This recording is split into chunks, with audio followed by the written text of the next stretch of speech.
विद्यार्थियों, हम BA part 1 का पेपर 1 पढ़ रहे हैं और उसमें हमने कल जो चर्चा की थी या कल जो हमने बात की थी वो समाजशास्त्र के अर्थ और परिभाषा की बात की थी।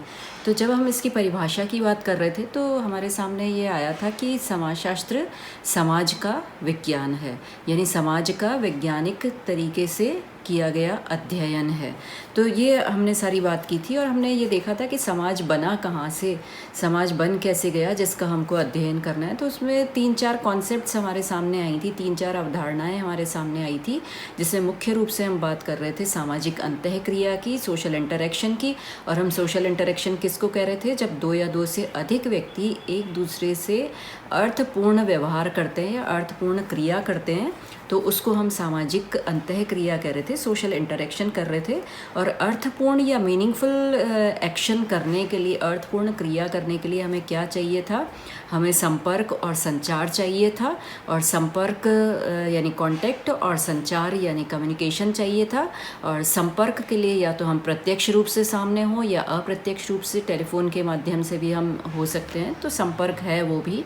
और संचार के लिए हमको भाषा चाहिए या प्रतीक चाहिए या चिन्ह चाहिए, हमको लैंग्वेज चाहिए, कुछ जो दूसरा व्यक्ति समझ पाए।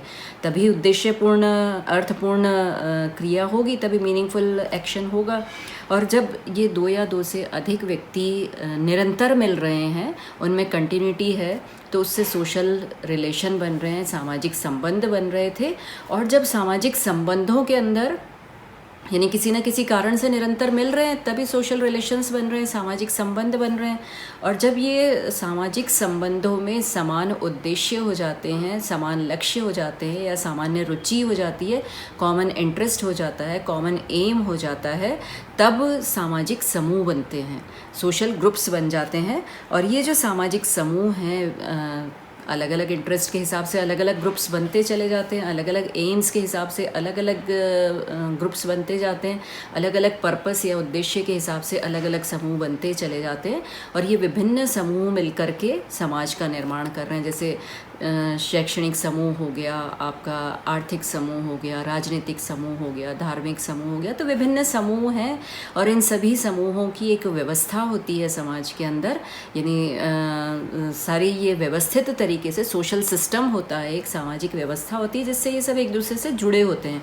तो ये सब मिलके समाज का निर्माण कर रहे थे और इसी समाज का वैज्ञानिक तरीके से किया गया अध्ययन हम कह रहे थे समाजशास्त्र। तो ये बात हमने पिछले व्याख्यान में की थी। अब इसी को आगे बढ़ाते हुए हम ये देखेंगे कि समाजशास्त्र की प्रकृति क्या है, नेचर ऑफ सोशोलॉजी की हम बात करेंगे। तो समाजशास्त्र की प्रकृति को समझने के लिए हमें ये पता होना चाहिए कि क्या समाजशास्त्र विज्ञान है या क्या समाजशास्त्र भौतिक शास्त्र या भौतिक विज्ञान के समान ही भविष्यवाणियाँ करने में सक्षम है, या क्या समाजशास्त्र के पास प्रयोगशाला है, लैब है क्या सोशोलॉजी के पास? क्या समाजशास्त्र के अध्ययन के परिणामों के आधार पर इसके सिद्धांतों को वैज्ञानिक कहा जा सकता है? क्या समाजशास्त्र के सिद्धांत वैज्ञानिक सिद्धांत हैं, या क्या इसके अंदर हम वैज्ञानिक अध्ययन पद्धतियों का प्रयोग कर रहे हैं? जैसे हम तथ्यों का संकलन कर रहे हैं या तथ्यों का वर्गीकरण कर रहे हैं या हम सारणीयन कर रहे हैं या विश्लेषण कर रहे हैं।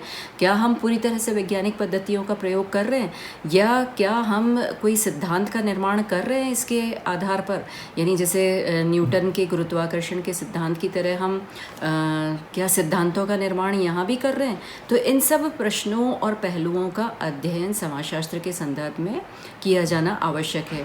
तभी हम इसकी प्रकृति को बता सकते हैं कि क्या इसकी प्रकृति वैज्ञानिक प्रकृति है। अब अगर हम इसकी वैज्ञानिक प्रकृति की बात कर रहे हैं तो हमें सबसे पहले विज्ञान क्या है इसकी चर्चा करनी पड़ेगी, तब हम समझ पाएंगे कि क्या इसकी प्रकृति वैज्ञानिक है। तो समाजशास्त्र की वैज्ञानिक प्रकृति समझने के पूर्व यह समझना आवश्यक है कि विज्ञान की अवधारणा क्या होती है, साइंस क्या है, व्हाट इज साइंस।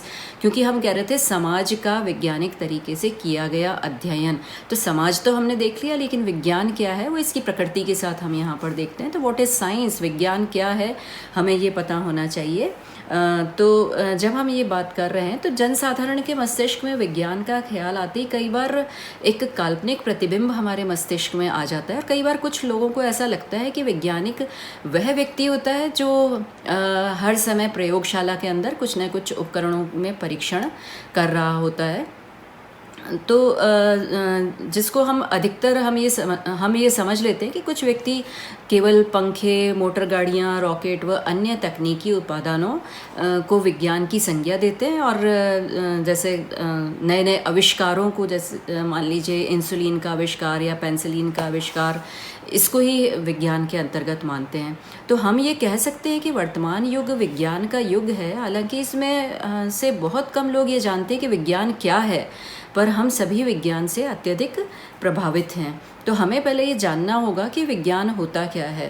तो 20वीं शताब्दी का ये एक मुख्य शब्द है विज्ञान, यानी 20वीं शताब्दी में विज्ञान अपने चरम पर था। ये एक मुख्य शब्द के रूप में हमारे सामने आया और इसकी भिन्न भिन्न परिभाषाएं दी गई। तो विज्ञान को हम ज्ञान प्राप्त करने का एक व्यवस्थित तरीका मानते हैं, यानी क्रमबद्ध व्यवस्थित तरीका विज्ञान होता है। किसी भी ज्ञान को प्राप्त करने का क्रमबद्ध व्यवस्थित तरीका हम विज्ञान मान के चलते हैं। या विज्ञान को हम कह सकते हैं ये कुशल खोज है, एक ऐसी खोज जिसको हम पूर्ण खोज कह सकते हैं। या हम ये कह सकते हैं कि विज्ञान कोई विषय वस्तु नहीं बल्कि अध्ययन की एक पद्धति है। जैसे हम भौतिक शास्त्र, रसायन शास्त्र, प्राणी शास्त्र इत्यादि को विज्ञान समझते हैं, जबकि विज्ञान का अर्थ अध्ययन की उस प्रक्रिया व पद्धति से है जिसके माध्यम से किसी भी प्रघटना का अध्ययन किया जा सकता है। यानी प्राकृतिक घटनाओं का अध्ययन करना विज्ञान होगा। और प्राकृतिक घटनाओं का अध्ययन हम कैसे कर सकते हैं? इसको जब हम अनुभव कर रहे हैं, यानी हमारी इंद्रियों से अनुभव कर रहे हैं, एक्सपीरियंस कर रहे हैं हम किसी चीज़ को, और फिर उसको लॉजिकली प्रूव कर रहे हैं, तर्क दे के सिद्ध कर रहे हैं, तो हम उसको विज्ञान कह रहे हैं। This is science. Logic plus experience is science. अगर हम किसी चीज़ को अनुभव कर रहे हैं और उसको तर्क दे के समझा पा रहे हैं तो वो विज्ञान है। या हम कह सकते हैं विज्ञान की कुछ विशेषताएं होती हैं, मूलभूत विशेषताएं होती हैं या आधार होते हैं, जिसको हम विज्ञान कह सकते हैं, जहाँ पर घटनाओं की निरंतरता होती है और एक निश्चित क्रम होता है। एक के बाद एक घटनाएं घटित होती हैं। जैसे मान लीजिए अगर बारिश हुई है तो पानी इकट्ठा होगा, और पानी इकट्ठा होगा तो वो वाष्प बन के वापस उड़ेगा, और वाष्प बनने के बाद में फिर से वर्षा होगी। तो ये एक निरंतरता है घटना के अंदर, निश्चित क्रम है। या गर्मी आएगी तो गर्मी के बाद बरसात आएगी, और बरसात के बाद में फिर सर्दी आएगी, और उसके बाद वापस गर्मी आएगी। तो घटनाओं की निरंतरता और एक निश्चित क्रम होता है कि इसके बाद यही होगा। तो इसके साथ साथ ज्ञान का उद्देश्य अज्ञानता का निराकरण करना भी होता है। विज्ञान में हम अज्ञानता का निराकरण करना चाहते हैं, या हम कह रहे हैं कि जो भी वस्तुएं हमें दिखाई दे रही हैं हम उसका अवलोकन करना चाहते हैं, और अवलोकन को हम विज्ञान की एक महत्वपूर्ण पद्धति मान के चलते हैं। इसके साथ साथ विज्ञान में हम कार्य कारण संबंधों का पता लगाते हैं कि कोई भी कार्य किस कारण से हो रहा है, ये पता लगाया जाता है। तो ये कुछ विज्ञान की मूलभूत जो आधार हैं। इसके साथ साथ हम कह सकते हैं कि विज्ञान आनुभविक होता है, यानी साइंस इज एम्पेरिकल। विज्ञान अनुभव पर आधारित होता है। जैसे वस्तु का ठंडा और गर्म होना, या मीठा और कड़वा होना, या सुगंधित होना और दुर्गंधपूर्ण होना, ये सब अनुभव के आधार पर होता है। तो साइंस इज़ एम्पेरिकल। या हम कह सकते हैं विज्ञान तार्किक होता है, साइंस इज़ लॉजिकल। यानी कोई भी चीज़ जो हमें पता लगी है, हमें इंद्रियों के माध्यम से अनुभव हमने की है, उसको हम तर्क दे के समझा पा रहे हैं, दिस इज साइंस, ये विज्ञान है। या विज्ञान प्रत्यक्षवादी होता है, साइंस इज़ पॉजिटिविस्टिक। यानी विज्ञान के द्वारा हम सिद्धांतों का निर्माण कर सकते हैं, सिद्धांतों का निर्माण कर रहे हैं, इसलिए हम इसको कह रहे हैं कि पॉजिटिविस्टिक होता है।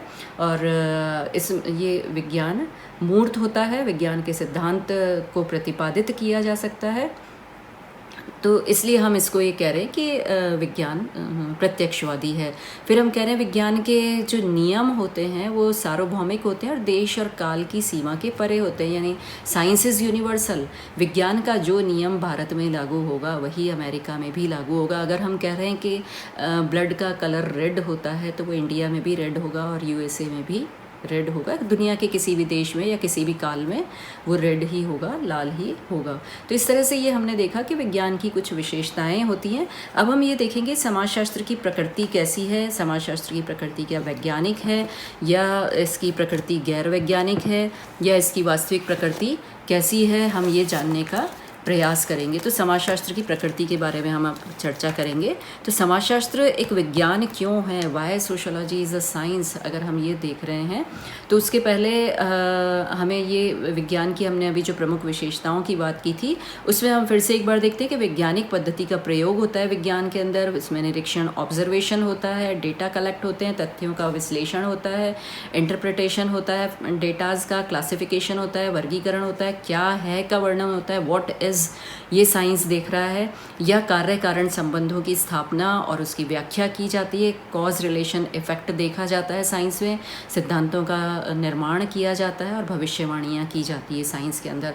अब अगर हम देखें कि why sociology is a science, समाजशास्त्र एक विज्ञान क्यों है, तो हम कह सकते हैं कि समाजशास्त्र के अंदर वैज्ञानिक पद्धतियाँ प्रयुक्त होती हैं, यानी विज्ञान की पद्धतियों का हम इसके अंदर प्रयोग कर रहे हैं। और वैज्ञानिक पद्धति में हम क्या देख रहे हैं, इसमें हम अवलोकन कर रहे हैं, तथ्यों का वर्गीकरण कर रहे हैं, विश्लेषण कर रहे हैं, सारियन कर रहे हैं और सामान्यीकरण कर रहे हैं, जनरलाइज कर रहे हैं उसको, और क्या है का अध्ययन भी यहाँ किया जा रहा है सोशोलॉजी के अंदर। समाज में क्या है ये सब हम देखना चाहते हैं, हर कार्य के पीछे कारण भी हम खोजना चाहते हैं, यानी किसी भी सामाजिक घटना के पीछे कौन सा कारण जिम्मेदार है ये भी हम देखना चाहते हैं। सिद्धांतों का निर्माण भी कर रहे हैं, सिद्धांतों का परीक्षण, पुनर्परीक्षण भी किया जा रहा है। इसलिए कई बार हम कहते हैं सोशोलॉजी के नियम भी सार्वभौमिक होते हैं, या सिद्धांतों की सार्वभौमिकता और भविष्यवाणी का हम प्रयास कर रहे हैं। अब ये विज्ञान क्यों है, अगर हम इसकी ये विज्ञान की सारी विशेषताएं हम इसके ऊपर लागू कर रहे हैं, तो हमने पहला ये देखा कि समाजशास्त्र में वैज्ञानिक पद्धति प्रयुक्त होती है, यानी scientific method are used in sociology. दूसरा हम कह सकते हैं समाजशास्त्र में निरीक्षण द्वारा तथ्यों का संग्रहण होता है, यानी facts are collected through observation in sociology. यदि एक समाजशास्त्री को बाल अपराध की समस्या का अध्ययन करना है तो वे बाल अपराध तथ्यों का प्रत्यक्ष निरीक्षण द्वारा ही संग्रहण करेंगे, उसको कलेक्ट करेंगे, वहाँ जाके देख के कि बाल अपराध क्यों है, या पूछ के लोगों से कि कहाँ कहाँ है, क्यों है, इसके पीछे क्या कारण जिम्मेदार है। तो डेटा कलेक्ट किए जाएंगे निरीक्षण के द्वारा। फिर अगर हम कह रहे हैं कि समाजशास्त्र में तथ्यों का विश्लेषण और वर्गीकरण भी होता है, हम देख रहे हैं, तो इसके अंदर हम इंटरप्रिटेशन भी देख रहे हैं, क्लासिफिकेशन ऑफ फैक्ट्स भी देख रहे हैं सोशोलॉजी के अंदर। इसलिए ये साइंस है, क्योंकि यहाँ निष्कर्ष पर पहुँचने के लिए तथ्यों का विश्लेषण और वर्गीकरण भी हमको करना पड़ता है। समाजशास्त्र में कार्य कारण संबंधों की स्थापना और व्याख्या भी होती है।